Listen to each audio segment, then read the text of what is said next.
Welcome.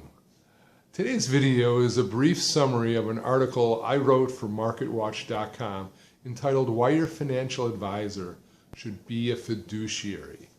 This is an extremely important subject since it seems that a large number of investors don't realize that their financial advisor is not a fiduciary. What does this mean for you?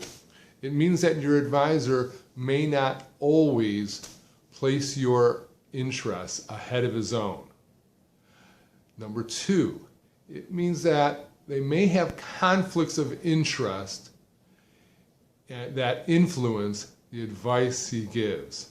And number three means he may collect fees on investments that he selects for you that are much greater than you expected and frankly come right out of your pocket. How can this be possible? How can an advisor not put your interests first? Here's the truth. Many financial advisors are not fiduciaries. They are essentially brokers who are subject to a suitability standard.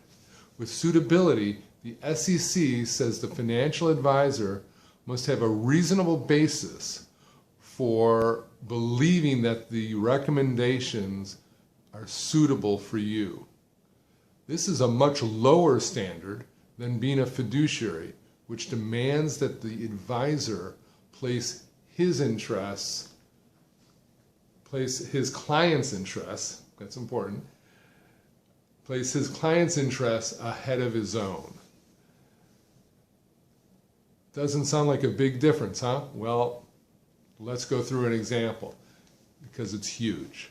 It can mean the difference between your advisor buying a fund for you.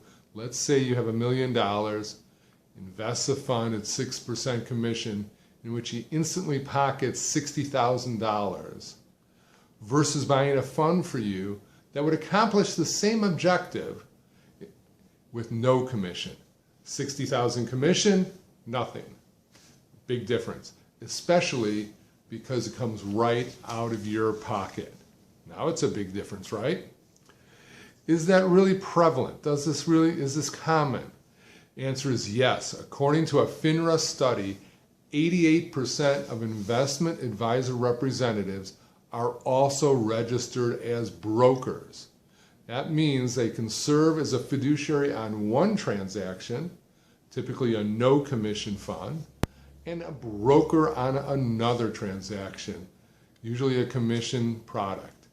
As you can see, it can be difficult to tell if an advisor is truly a fiduciary.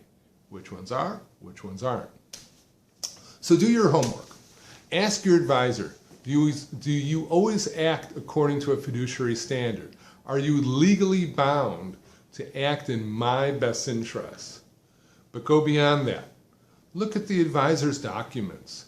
Is the advisor always subject to a fiduciary standard? Is it clearly in the writing of their documents? Number three, look at your account statements. Make sure you are not invested in proprietary funds created or sponsored by the advisor's firm, or products that charge commissions when your objective could just as effectively be met by a non-commissioned fund. In summary, make sure your advisor acts according to a fiduciary standard. If not, find one. Your interests should always come first.